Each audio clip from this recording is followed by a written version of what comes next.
Ladies and gentlemen, we are back after another crazy 2 weeks because we did take last week off due to some unforeseen weather issues. So apologies for that. But Brendan Sorsby, the NCAA, told him to get the hell out after his gambling issues. Coach O is back in the Bayou, joining Lane Kiffin's staff. We're looking at some potential changes in college football. The Big 12, the Big 10, and the SEC are all beefing, and the SEC is eliminating cupcake weeks. Oh, we're also going through all Big 12 logos. So stick around for these shenanigans.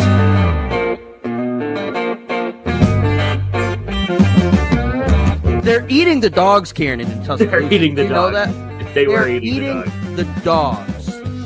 Oh, a meth raccoon. Yeah. Just awful. There is nothing good about this.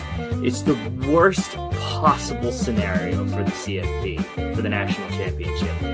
Notre Dame is a mid-program with really good marketing. And the Michigan players are going to look at that, and anybody who's committing to Michigan in the next years and just go, I want to beat them even more. Like, I wanted to beat them when I first came to the school. Recruits are going to see this. You have, as some fans have put it, a mascot flashing their pop tussie out. Oh, God, that's going to be part of our intro next year. Oh, shit. Ciarnan, how are you doing, bud? Doing great. How are you? I'm better this week. I missed you last week. I know. It was a crime. It was awful. You control the weather better. Oh, yeah. Sorry. Let me just tell the train system to operate when it's any temperature above 90 degrees. It was also the thunderstorm that caused issues for you. Although the weather here did, I think, give me the opportunity for the funniest joke I've ever made to you. I was going to Target with my wife last weekend, and there was a rainbow, and I took a picture of it and sent it to Ciarnan with the caption, "Give me your effing gold." So weather's great. Great for comedy. But people who probably aren't laughing are Brendan Sorsby and his team, as the NCAA has denied his waiver to, or not denied his waiver. Yeah, denied his waiver. His eligibility fight is heading to court. Ciarnan, what are your thoughts on Brendan Sorsby having to potentially leave college a little earlier than he wanted to? It stinks as an athlete, but at the same time, you kind of did bring this upon yourself. You gambled on games while you were on the roster. You blatantly violated the rules and regulations surrounding gambling as a student athlete, and it's an unfortunate thing that the addiction came secondary. Obviously, it always does, but you really don't get to sue them for your problem. You know, they didn't cause it. Yes, I think it's ridiculous because the NCAA does profit off of sports betting. Right. That's fair. I forget if I said this before, but initially when Brendan Sorsby came out with, "Oh, I have an addiction," it was like, "Sure you do, bud." Mm-hmm. Yeah. But then it came out what he was betting on. He was betting on Indiana football when he was there to feel closer to the team back when they were bad. Nobody should be betting on Indiana football pre-Kurt Signetti. Table tennis, Eastern European soccer. Like, okay, yeah, no, this dude 100% has a gambling addiction. And whatever rehab he went to for this, a glowing recommendation from him. He feels free and no longer fully at the mercy of his gambling addiction. If you're that addicted and you're betting on Indiana football pre-Kurt Signetti and you are essentially not cured, but out of the woods after a month, that place is doing God's work. Only true sickos were betting on Indiana football pre-2025. Okay, you do raise a hilarious point. However, it's one of those things like, yeah, who cares if he's betting on Eastern European ping pong or whatever? You know, like, it's irrelevant. But at the same time, there are rules and regulations that you need to follow. It's something that you agreed to when you signed up for classes and when you joined this university and when you were recruited and whatever NIL money came with it. Those were the stipulations, and you chose to break them. Whether the stipulations are stupid or irrelevant or whatever, it's irrelevant. You broke them. You don't get to sue to try and get a waiver, or however this mechanics of that works, to then go play in a game that you essentially broke the rules of. That's not how it works. It doesn't matter what it is. You're still at fault. That's true. Also, how it worked was, I did not explain this. He filed for reinstatement after going through rehab. The NCAA denied it. Now he's looking at injunction against the NCAA to allow him to play, or just suing them for an extra year of eligibility. Not an extra year of eligibility, but to be allowed to play, basically. I also think sports betting has become such a big part of sports in general. I do think the leagues, both at college, I understand they have a little bit more responsibility to protect their student athletes. Yes. Because they're supposed to be under the age of like 23. Now they are grown ass men now, but and women. But in terms of college football specifically, the leagues need to update their rules. They need to go, yeah, don't bet on our sport. We don't care what you do outside of that. Are you talking about colleges, or are you talking about NFL professional leagues? Yeah, in general, I think the rules need to be updated. Again, college, very different. You have classes with people on the baseball team, and it will never happen. These leagues would rather just do a hardline stance. No, not allowed. Sure, insert betting company. We will take your money to be a sponsor. Not the companies, so we can get a sponsorship, but I just think the rules need to be updated to match what 2026 is. Yeah, it's one of those things. Like if you are an active player, say in the NFL, and you're betting on the MLS, right? And you're like, oh, I'm going to put down, you're making millions of dollars. I'm going to put down $1,000 on the Revolution to score 2 goals, right, in their upcoming home fixture. That's completely irrelevant to you. You have no stake in what the outcome of that game is. You have plenty of money to waste, and all this sort of crap. That's fine. That's irrelevant to me. It's irrelevant to you. It's irrelevant to the organization and the sport that you play. The minute it becomes a college thing, it instantly changes the dynamic of how gambling is then perceived by others. If you have a quarterback who's betting on, his girlfriend is on the softball team or something like that, and you bet there's too many factors of ability to manipulate games that it becomes unsustainable. NFL is a different story. I should say major leagues in general is a different story, but once the transition has to be professional leagues, making your own money, you're a fully grown adult. Now it's fine. Yes, and he was betting on a team he was on. He did use the Pete Rose defense. I never bet against a team I was playing for. Yes, but yes, a classic. A classic works every time, except any time it's been used. So that's different. But I do think the rules need to be updated where, look, NIL money's crazy. I understand you don't want these kids to get a 6-figure NIL deal, immediately turn around and bet it on horse racing in Kazakhstan, but they should be allowed to bet on horse racing in Kazakhstan if they really want to. It's an interesting one. Adults. It's an interesting one, but sure. Honestly, they should be allowed to bet on horse racing at Auburn because it's not an NCAA sanctioned sport. And how are they going to get the horse? How are they going to split the money with the horse? The horse can't have a bank account. I guess, yeah.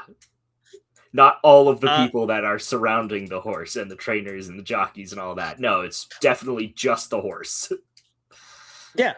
Napoleon Solo, he can't have a bank account.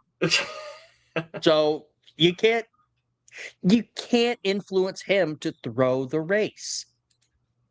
That's probably the dumbest thing I ever talked about, horses having bank accounts. Moving on. Ed Orgeron is back in the Bayou, Ciarnan. He is returning to LSU as a member of Lane Kiffin's staff to be the special assistant to recruiting and defense for the Tigers. Hear me out. Yes. Here's how I want this to go. I hold on. Before you even start, I 100% know where this is going, and I cannot wait to hear it. Lane Kiffin gets embroiled in a sex scandal. Knew it. I wish I had called it. A consensual one, like a booster's wife or something. Yeah. With LSU, you have to make that differentiation. Mm-hmm. He sleeps with a booster's wife or something. The dean's or the president of the university's daughter, something like that. The team's not doing great. He gets fired. Mm. Coach O comes in. He only hits on the booster's wife, and then he leads LSU back to greatness. That is more or less what I expected to come out of your mouth. It'd be the greatest comeback story America has ever seen. 100%. I will say this: the fact that the fact that LSU fired Orgeron, then fired Brian Kelly for a massive payout, and then hired Kiffin for even more money, and then came back to Ed Orgeron to pay to do his recruiting crap, is asking for the largest scandal that is technically legal, but paints the university in the worst possible light. Everything is going to be above board. It's just going to be some classic infidelity or something like that, but it is going to be insane level of scandal. Yeah, no, it's going to be bad, and the question really is, who's going to sleep with a married woman first, Lane Kiffin or Ed Orgeron? Now, we just did a thing on betting and why it's good and why it's bad. However, if you were to ask me, who would I bet on? I'm going with Lane Kiffin, with Ed Orgeron only missing it by mere hours. Spin zone, actually. Yeah, spin zone, Ciarnan. It's mere minutes. And just because Ed Orgeron got to the room 5 minutes after Lane did. So, yeah, it's going to be crazy. It's so messed up. Oh, goodness. Yeah, there's a book written about Ed Orgeron in his recruiting at Ole Miss called The Meat Market. You're telling me this guy's not going to get embroiled in another scandal involving sleeping with people? It's going to be nuts. It's going to be the funniest, most absolutely crazy scandal ever, and it is going to make anything else look like child's play. Basically, that's how big this is going to be. This is going to be great. I cannot wait. It's going to be hilarious.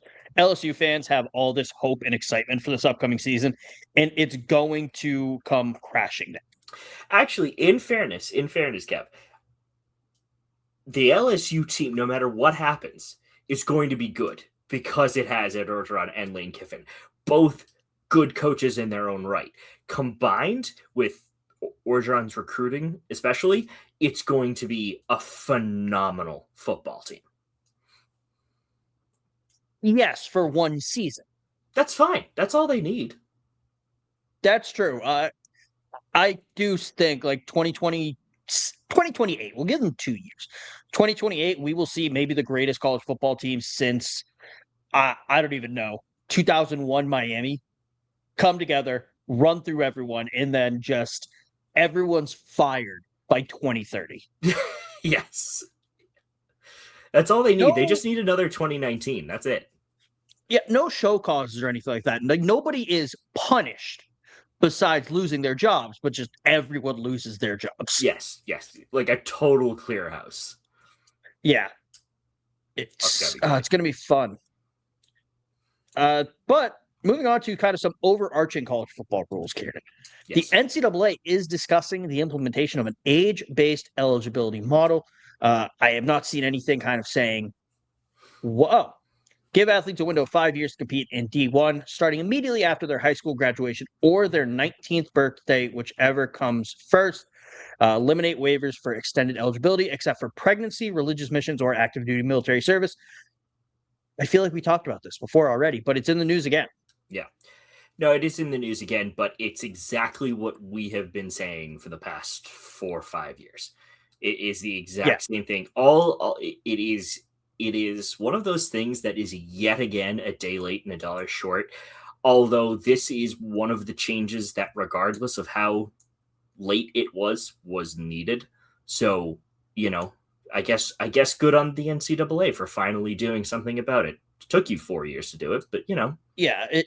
It also took them 4 years on the backs of legislation being discussed, such as the Protect College Sports Act, written between Ted Cruz and Maria Cantwell.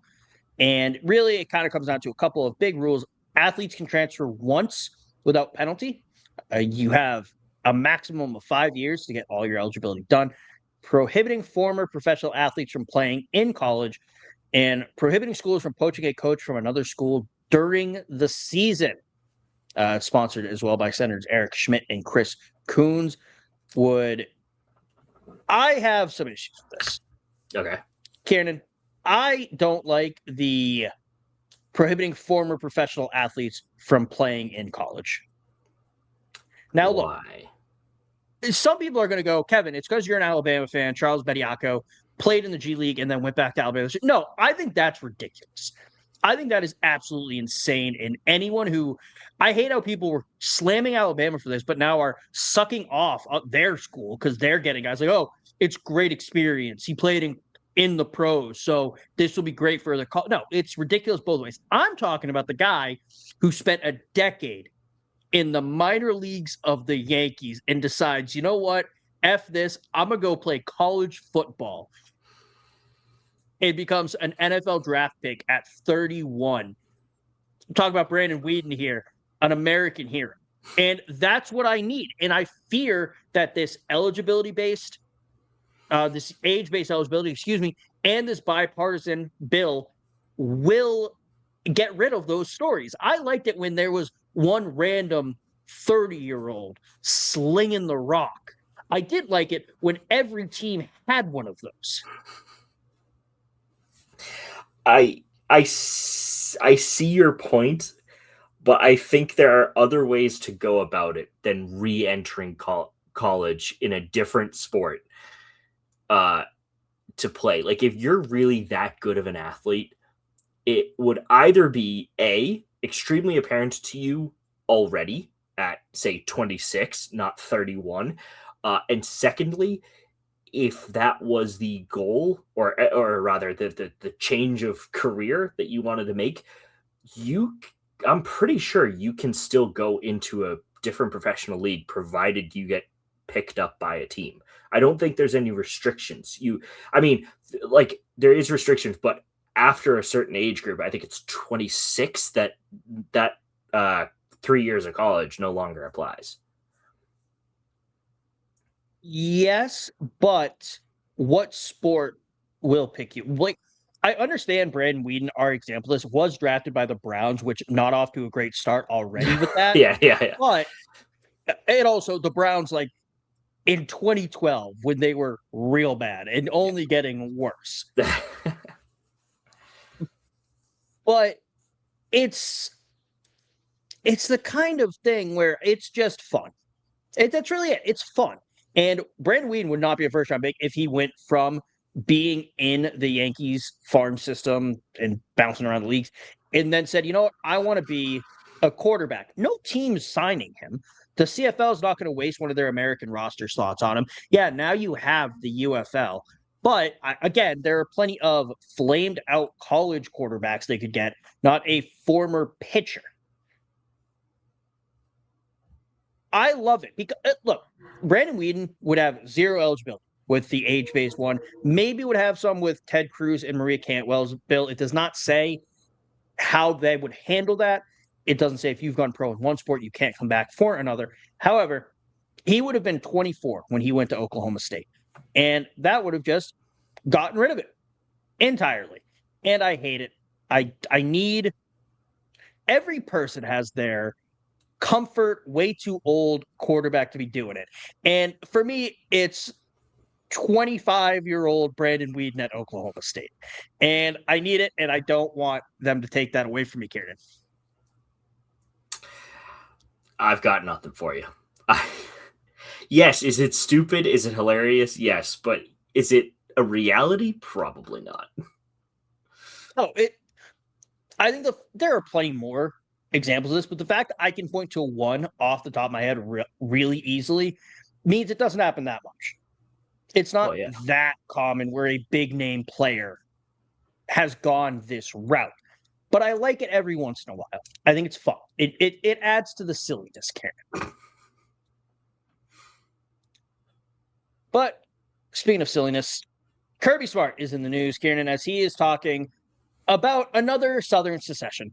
We apparently they didn't learn their lesson last time, as Kirby Smart is saying that he's been a huge advocate that you can't find rules that everybody played by, then we should play our own. I'm not afraid of that. So Kirby Smart wants the SEC to cede from the NCAA. Kieran, what are your thoughts on another school? It's probably going to be South Carolina first again, for some reason. Yes. But Kieran, what are your thoughts on the SEC leaving? It's one of those things that I feel like it's going to happen regardless. It might not happen next year or even 5 years down the road, but eventually the NCAA system will not be able to work in its format. And I mean, we've seen the NCAA drag its heels on many a topic, and it's going to get to the point where the SEC just goes, you know what, fine, we're just going to play our own stuff. We're going to have our own conference championship, and we're going to get tons of viewership because we've already built up this massive support and everybody wants to see it and yada, yada, yada, the whole 9 yards. And if it were the case that the SEC didn't have, what is it, like 20 teams, I guess? I mean, not for football explicitly, but like 20 schools within it or whatever. They have like 16. 16, okay. So, like, if you had, say 10 or 12, you might not be able to get away with that. But having 16 teams within the league that can all compete at a fairly high level is just going to reinforce the ability that the money's going to go there, the sponsorships are going to go there, the NIL money is going to go there. I mean, it won't be NIL now that the NCAA won't be a part of it, but it's one of those things that the SEC as a conference can do it themselves.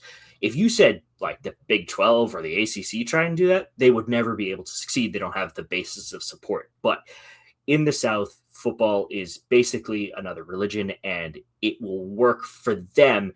It might work for the Big 10. You can kind of guess that, but I mean, it would be a lot harder. I think it's going to happen regardless, is the main point I'm getting at. I think if it happens, it would not be the SEC alone. I do think the Big 10 would come along for the ride. I agree. You would then bring it up to 32, and then you could just do a North and a South every time. I think eventually they would start poaching schools from the SEC, the Big 12, maybe some from the leftover Pac-12, but unlikely. So then you'd have basically a replacement NCAA just for the top tier in terms of football schools. And then you would have either the NCAA would elevate some FCS schools. They would do away with the FBS. They wouldn't want to do away with the FBS. I think they would just elevate some of the FCS schools to kind of round things out. But then you would run into a collision course where you would have these two monster sort of programs or conferences, leagues in conjunction. Then they would go, you know what we should do?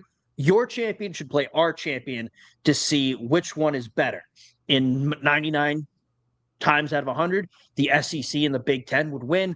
Then that one time, it'd be something where the NCAA would win. They'd have a feather in their cap. And then eventually they would just, in 50 to 100 years, everyone would forget how stupid the 2020s were for college football. And then they would remerge, probably still a little separated like baseball is today or was 5-10 years ago. They had a slightly different rule set, but then they would just remerge and all of that would have been for nothing. I'm going to be so pissed when that happens. I hope that if they do leave, they do not remerge in my lifetime. I will be furious. Yes, it would be the biggest waste of time ever. It's one of the things like, sorry, go on. A huge waste of time. It'd be so stupid. I would be so pissed. Yeah. It's just one of those things. It just becomes. It's not even that they would remerge. It's that the Big Ten and the SEC, obviously not called that anymore, would just suck in the best schools that they possibly could have and just create a new tier above FBS. That's all it would be. Like you have the tiers of the FCS and the FBS, but then you'd get hilariously, Kev, and you actually might like this idea. If they do part, right, and all of the money and everything goes with them, which it inevitably will because they're the two best conferences in the country, Notre Dame would be forced to go there to join essentially the North Conference and have to play Big Ten schools constantly in order to keep up their own brand. I don't know if they would. I think they would rather just dominate what was left of the NCAA. So then they could say in 5 years, we've won 5 consecutive national championships. Oh, it'd be so insufferable. And then people would go, well, it's because the better teams left. And Notre Dame go, yeah, but they didn't let us join them 100 years ago because we're Catholic. So really, can you blame us for not joining them now? Yeah. Actually, yeah, that is a good point. I didn't think about that. 100% how it would go. Yeah, it's a shame. But as more and more calls for the SEC and the Big Ten to a lesser extent to break away, Iowa State athletic director Jamie Pollard has some thoughts. Let them break away. I would turn around and say we should break away from them. Let them go, but they have to go in all their sports and see how fun it is to play baseball and softball and track when it's just the 20 of you. He was annoyed because they kind of agreed to this rule. They set up the CSC, and basically the Big Ten and the SEC are kind of ignoring it. They don't like the rules. They're complaining about it. Ken, what are your thoughts on Iowa State's athletic director's comments? He's completely correct. If you set up the rules and you agree to abide by them and then break them, much like Sorsby, you don't get to then, complain and moan about how you don't like the rules. If they're the rules you set up and they're the rules that you want everyone to abide by, you also have to follow said rules. Granted, he probably said that in the heat of the moment. Whether he meant every word of it, probably not. But the point still remains. It's like, okay, fine. He's like, I'm probably like, I don't want to have this argument anymore. You want to go do your own thing? Fine. Please go away. We're going to do our own thing. It probably won't be as successful, but at this point, I don't care. You've set up this commission. You spent all this money. You spent all this time talking about it. You've done all this crap only to then turn around and completely go back on your word. So it's pointless. None of this matters. I think the SEC and the Big Ten are America. And the rest of the conferences, specifically those in the College Sports Commission, are the UN. America has worked really hard to prop up and develop the UN. They've developed the International Court of Justice in The Hague in the Netherlands, and they've agreed to all these rules. But whenever The Hague comes to America / the SEC / the Big Ten and says, hey, you can't do that. You have to come here and stand trial. And America just goes, no, we don't. We're all set. That's so true. That's so true. The SEC and the Big Ten. The SEC and the Big Ten are the driving forces in everything related to college football. They are more so now the Big Ten than the last couple of years. But historically, last 20, 30 years, it's the SEC and the Big Ten. Yeah. You had the Big East for a bit. That doesn't exist anymore, mainly because of Miami, with them being the top dog. But now, SEC, Big Ten, driving forces. Iowa State, no one cares. You're probably just also upset because Penn State took your coach and they're in the Big Ten. But yeah, it's ridiculous. I think Jamie Pollard just wants to bitch because no one cares about his team, and he knows that everyone cares about the SEC and the Big Ten exclusively. Yeah, that's unfortunately right. Who said this podcast is all about college football? It's also a political podcast. Exactly. International relations, Ciarnan. It's important. It is. Speaking of invading completely smaller nations who have absolutely zero chance of fighting back, the SEC has voted to end Cupcake week, the tradition of the SEC in the second to last game of the regular season, playing the worst FBS and an FCS opponent they can find. This is like taking away our apple pie and our baseball, Ciarnan. The SEC beating up on FCS schools is a time-honored tradition, and I am distraught about. No, I think this is fine. I think it was stupid to exclusively schedule bad teams. I understand it was a tune-up game for rivalry week, but I hated it. I think play the best schools available, especially with a 12-team conference or a 12-team playoffs.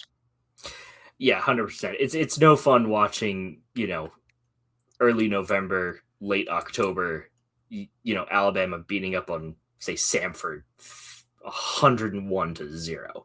Like, it's pointless, right? Like, nobody's getting anything out of this except Samford's getting the bag, from their commissioners getting the bag for all their other sports. Sure, yeah, you can kind of swing it one way or the other, but it's a pointless game. I want to see right before rivalry week, a star player get knocked out. Well, sorry, I shouldn't say knocked out. Inability to play the next game and let chaos ensue. Yeah, it's absurd. And a lot of people point to defenders of this kind of point to the SEC plays a brutal schedule. They're beating up on each other all year. I make that jokingly. I've made that argument historically. It's not real. Other schools have hard schedules. Some people also point to, well, sometimes these smaller FCS schools do have a chance to win, like the Citadel versus Alabama in 2017. It was 10-10 at halftime, or actually, it might have been 2018. But, Ciarnan, I've pulled up that game, the play-by-play. It was 10-10 at halftime. Here's how third quarter went. Citadel, missed field goal. Alabama, touchdown in 2 minutes. Citadel, fumble. Citadel, punt. Alabama, touchdown in 2 minutes.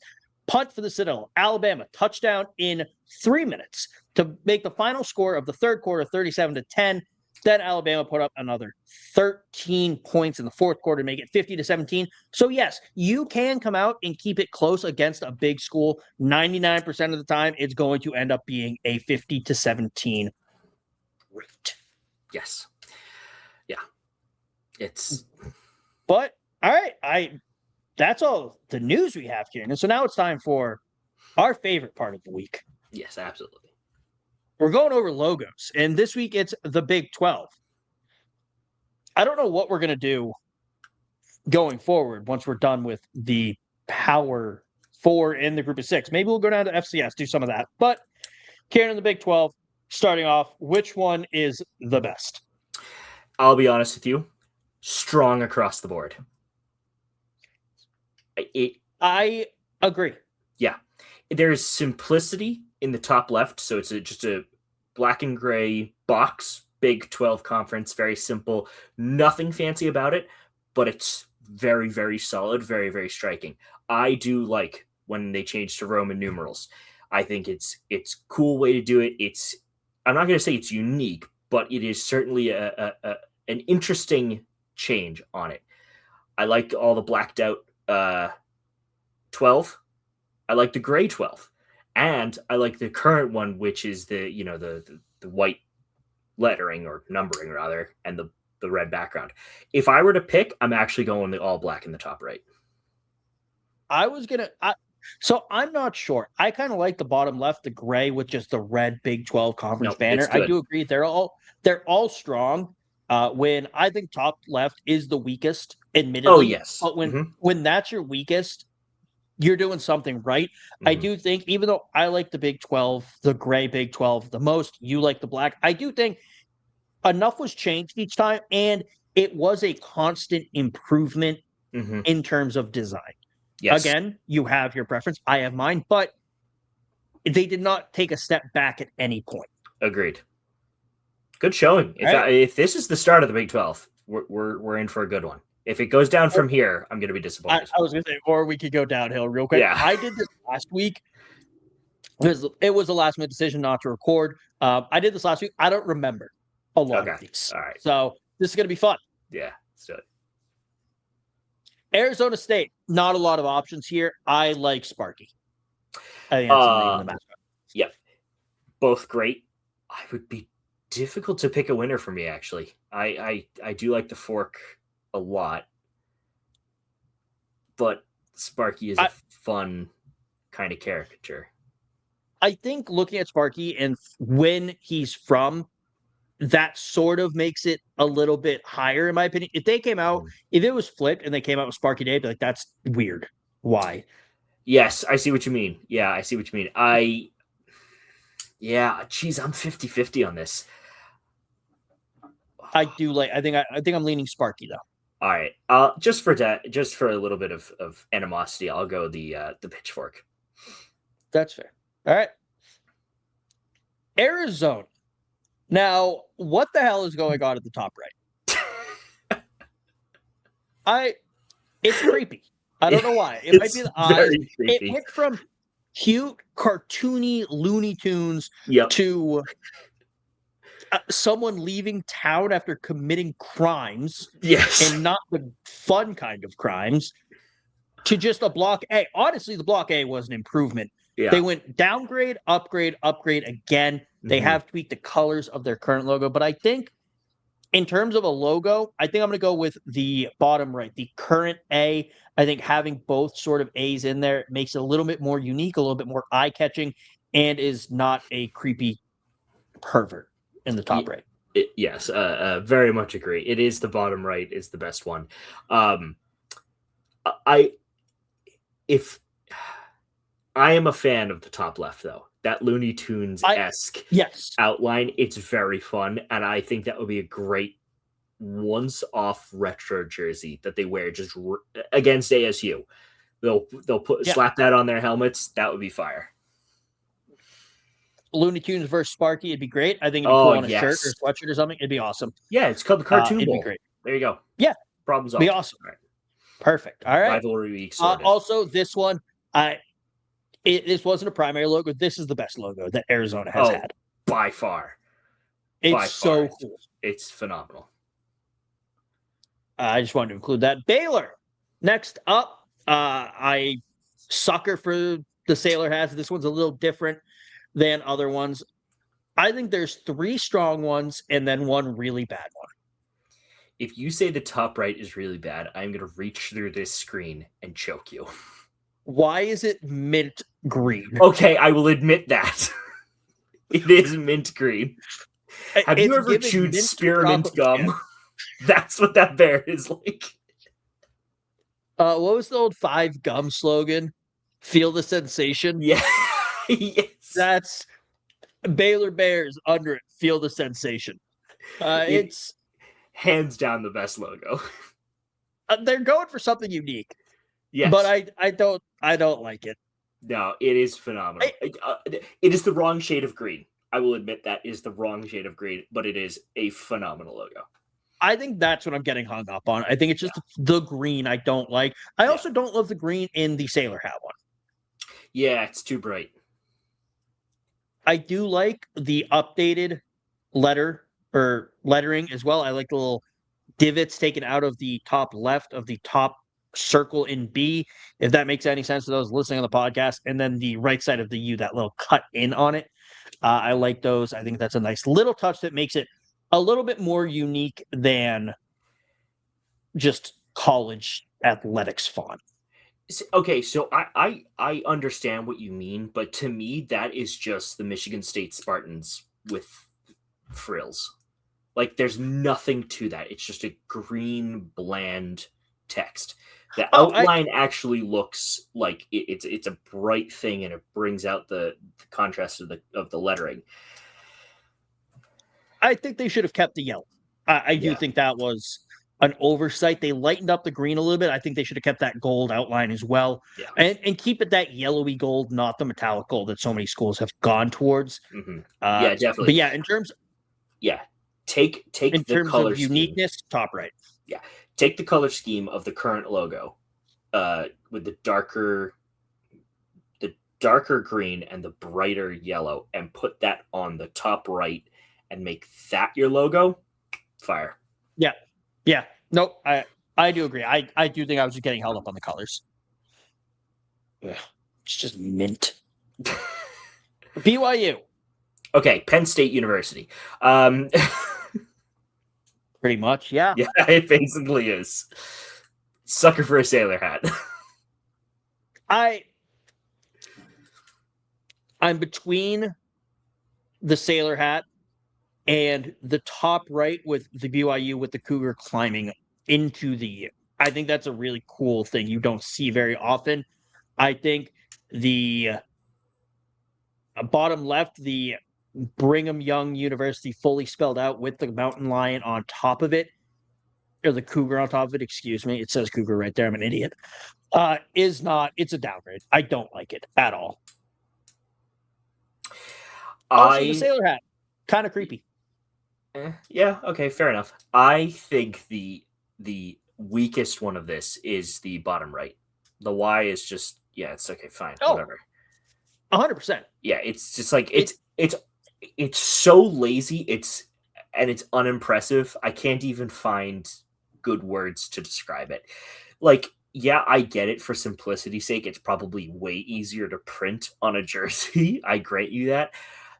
You are right. The fully spelled out name with the cougar on top is like almost way too much. Like it's just over the. It's a great logo, but it's over the top. There's too much shading. Yeah. There's too much all this crap, like musculature on the like animal itself. So I'm with you. Top right with the cougar actually climbing down to the U. It is the best. It is unique. If you didn't know much about college football in BYU, you could convince someone that the bottom right was Yale. Yep, 100%. Mm-hmm. Maybe not with the skinny wide. I would like to point out, Ciarnan, you were like, oh, the bottom left cougar is way overdone. But then that's Cincinnati. So let's you go back. Baylor, you were like, the top right's the best, which is this, I feel like, has the same issues. No, it's not. Absolutely not. No, it's way less defined. All right. Agree to disagree on that. All right. So I think we're in agreement, actually. Top right is the best. I wouldn't mind a little more detail in the cougar on that, but sure. I'm nitpicking. It's good. All right. I already kind of hinted at it. Cincinnati, and why is it a rodent in the top left? I don't know. Is that what they thought Bearcats looked like? I guess. Okay. And the second one, they just went with a straight up bear. They're not even like...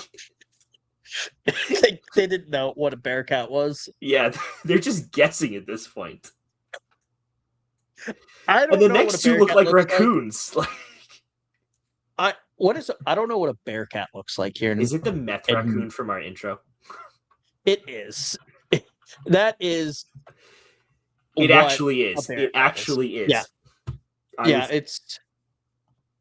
Okay, so that's what a Bearcat is. All right, well, that's good. We do this every year. We're like, what is a Bearcat again? And then we have to remember. I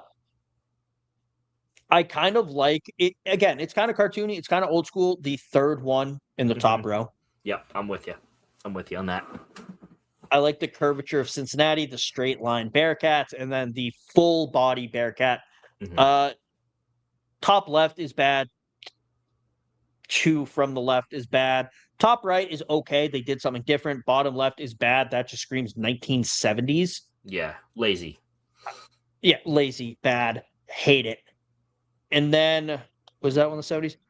Oh, 88 to 90 was that the UC with like the weird lines. Interesting. Back to a little cartoony look, bottom right. Yeah. I think that's good. I do like their current logo. I think it's unique. I think it's interesting. I like how it incorporates their the letter C with the logo.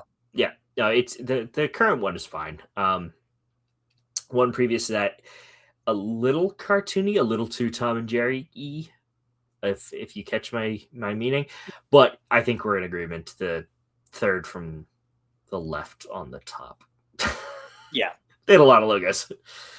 They do. Strong. Some of them are strong. Some of them are bad. Yeah. It's really hit or miss with Cincinnati. Yeah, I think I was too harsh on the bottom left UC. It's interesting. It's unique. They tried something different. I'm not going to bash them for it. A little color would be nice, though. Moving on to Buffalo. They went from hyper-realistic to this. I I like the blue in the top right, Mhm. but I think I'm gonna have to go bottom left with just the black buffalo, the yellow gold horn, and the yellow gold CU. I have got to give it to the current one with the gold trim. I think that's better. And it's I will say this, it's very funny to see like the transition. It's like, okay, clearly detailed, not quite hyper realistic, but clearly like there's no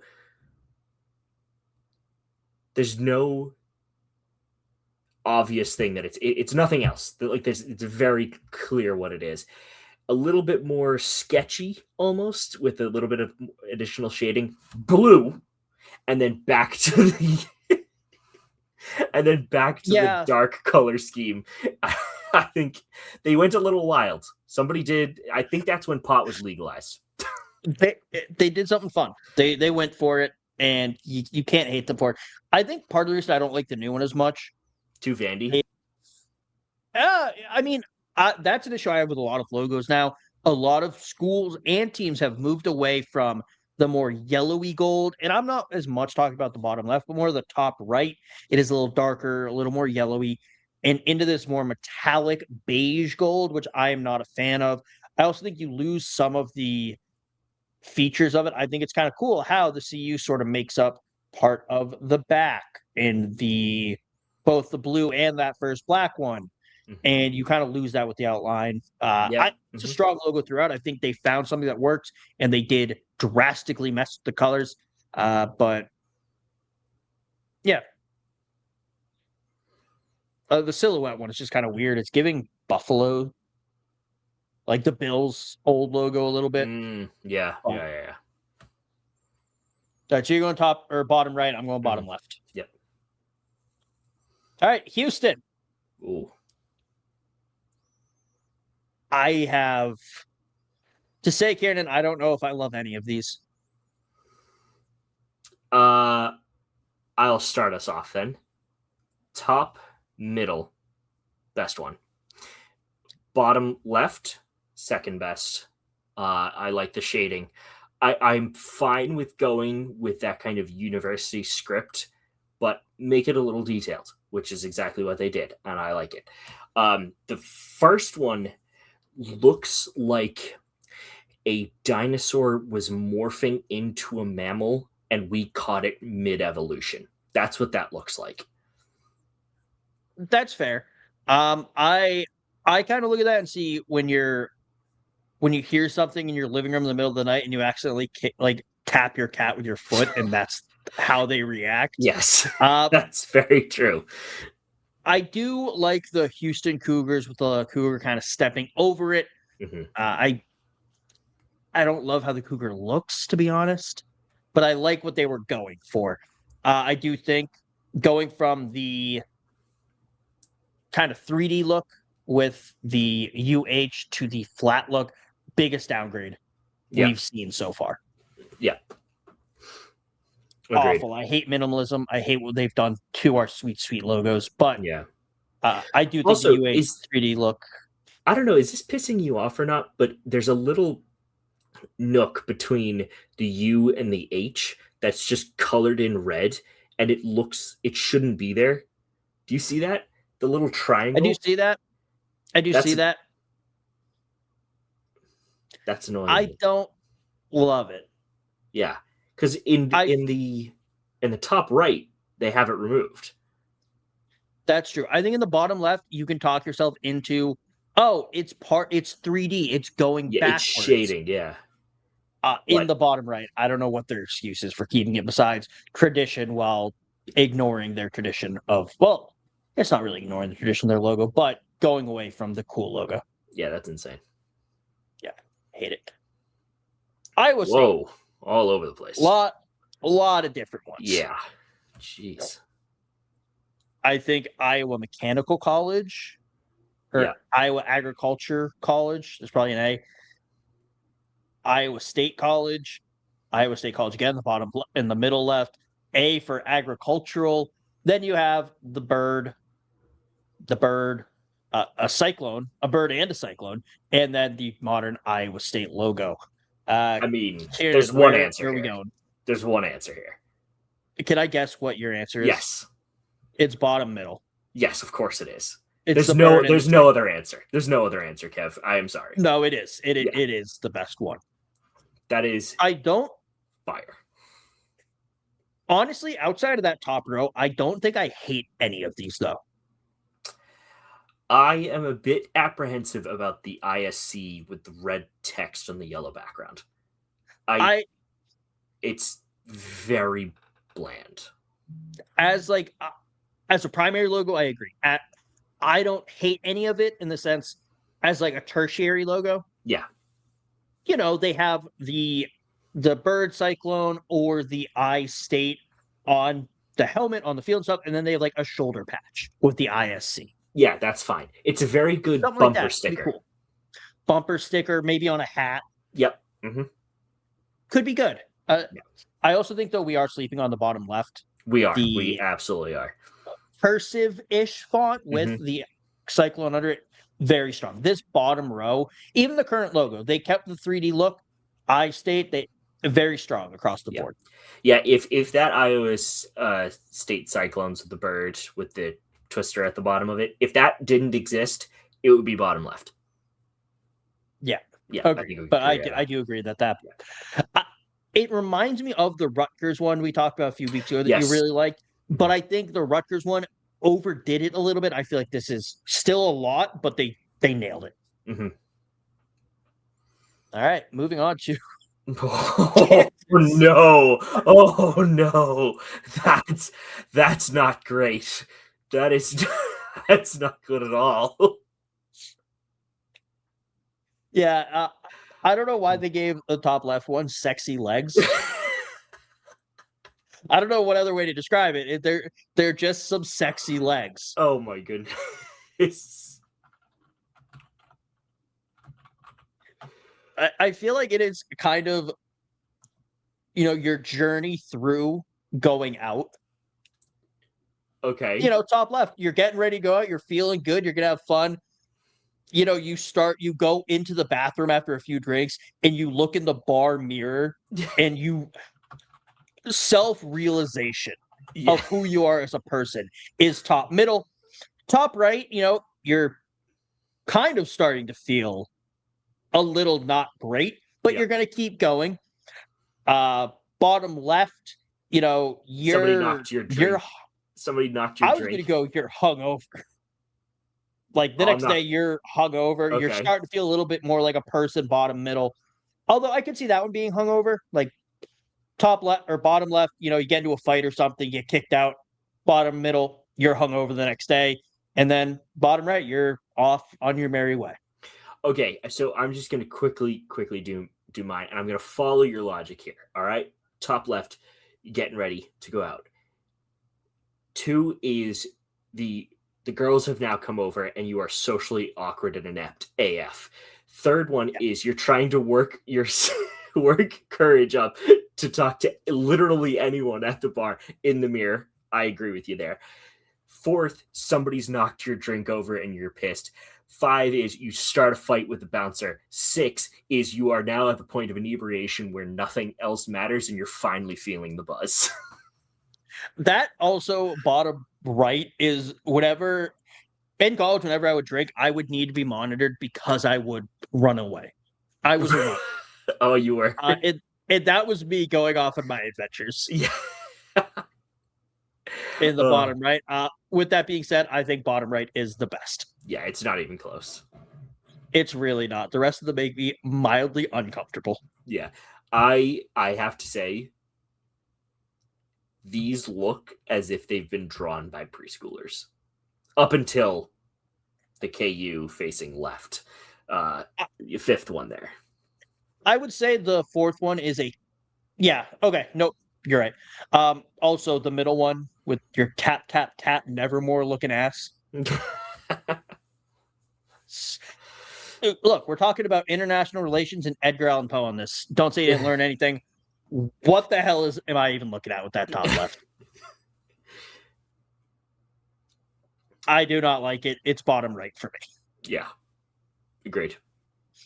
All right. It's kind of like Penn State's, like the chipmunk. It's very minimalist, but it actually works in their favor. Yeah, I think the purple really helps it feel Yes. a little bit different, just Mhm. because not a lot of schools use purple. Like everyone uses blue or red. Yeah. All right, moving on. Oklahoma State, Pistol Pete. Yep, done. Done. We can move on. We're flying through these. TCU. Big fan of the Top Horned right. Frogs. Yep, top right. Big fan. We are right down the middle on this one. I hate bottom left, by the way. I want that to be known. Yeah, that is dumb. Top left is a little too photorealistic for me. I think top right is. Yeah, it's that fine line of the fine line of how anthropomorphic are we going to make this particular logo. It has to be not so anthropomorphic that it looks like the real thing in full detail, but not so cartoonish that it's almost comical. And the Horned Frog in the top right hits that nail on the head. It's just that happy medium between too cartoonish and too realistic. It's got enough detail where you clearly can tell what it is, but not enough that it makes you feel actively uncomfortable when you look at it. I think more anthropomorphic would help. I think the human-looking mascots or logos are good. The photorealistic ones are where you lose me, and I get uncomfortable. Mm-hmm. All right, Texas Tech. A bottom left. Top right. Banner for me. Banner for me. I think it's a little too much. Yeah, no, that's fair. It's a lot. I think they could do more with it. I think it's too wide. I think that's why I don't like it. That's fair. I think remove the Texas Tech and curve the Red Raiders banner and give it like frills almost at the end of it. It's a class logo, but it's still my favorite. That's true. Yeah. I like the 3D look of it, so that's why I went bottom left. Doing away with shading is a crime. So I don't hate this one as much as some other ones because they can point to a historical logo that they've used that's similar. That's fine. I don't like it. I think it makes it more forgivable, though. All right, fine. Again, they should not have done it, but it makes it a little bit more, okay, I get it, but I still hate it. Utah, I really only saw the top left being used anywhere, but I knew they used the bottom right in some stuff. Mm-hmm. The Utah Utes with like the Rose Bowl rose is the best one, but that was not a primary logo. I think it's top left. It's like the Washington football team without the racism. Yep. Agreed. All right. No thoughts.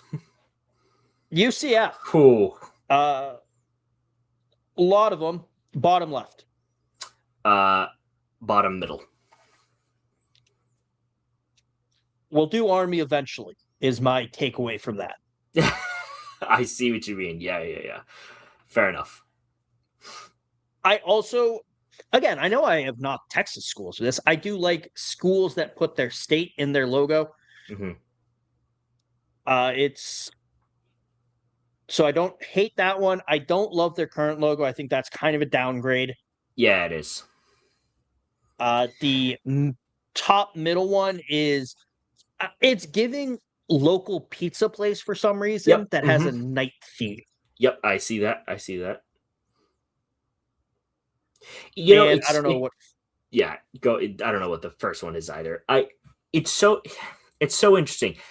If they didn't have the previous two, so the UCF Knights with that kind of, the Rutgers style, I guess we're going to call that, the Rutgers style as the two previous logos, the current one would have been completely fine, but because they've had such good, like, kind of artistic license with it, this one seems like a bigger downgrade than all the other ones. That's fair. And they've kept the shading in the 3D look. So I'm going to give them a big plus for that. Mm-hmm. I do think the Big 12, to be honest, has had some strong logos so far. It has. It really has. Kansas was a little rough. Kansas was the speed bump. Kansas was the speed bump of the Big 12. Kansas did turn it around, though. They did. I don't want to say their current logo makes us forgive their sins, but it's a little less. It's a little more forgivable. Mm-hmm. They're working on it. They've gone to rehab. They're figuring it out. Moving on to West Virginia. It's top right, right?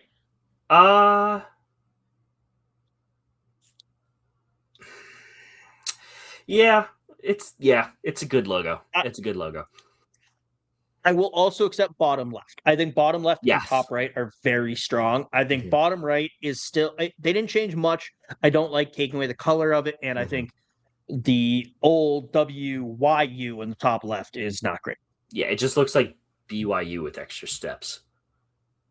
That's true. Yeah, the top left is terrible. I do like top right, but I'm gonna have to give my vote to bottom left.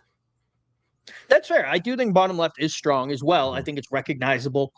It's a good logo. I just, like I said, I like outside of Texas schools that have their state in their logo. I like the football shape with the sort of two-tone 3D WV. Yeah.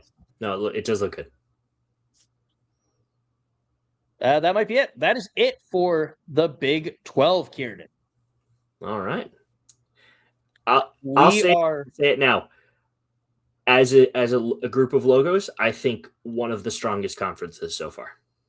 I will agree. Those were very strong. If you are listening to the podcast, check out the full episode on the Bell Sports YouTube. These are very visual episodes, so you should probably check those out. Also, follow us at Quad Tailgate on Twitter, Instagram, and TikTok. We have a Facebook. We don't really use it. Be sure to like, comment, and subscribe. Ciarnan, what conference should we do next week? Pac-12? Yeah. Okay. We'll do Pac-12, and then we'll go down to the rest of Group of 6. Sounds good. And, yeah. Ciarnan, anything else you want to get to before we get on out of here?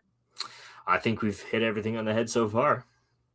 All right. Well, I just kind of gave our spiel about follow us and do all that, like, comment, and subscribe. But everyone have a good, safe, fun rest of your week and make good choices. See ya.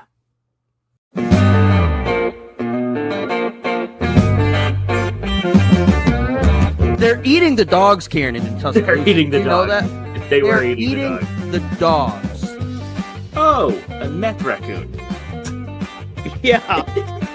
Just awful. There is nothing good about this. It's the worst possible scenario for the CFP, for the national championship. Notre Dame is a mid-program with really good marketing. And the Michigan players are going to look at that, and anybody who's committing to Michigan in the next years will just go, I want to beat them even more. Like, I wanted to beat them when I first came to the school. Recruits are going to see this. You have, as some fans have put it, a mascot flashing their pop tussie out. Oh, God, that's going to be part of our intro next year. Oh, shit.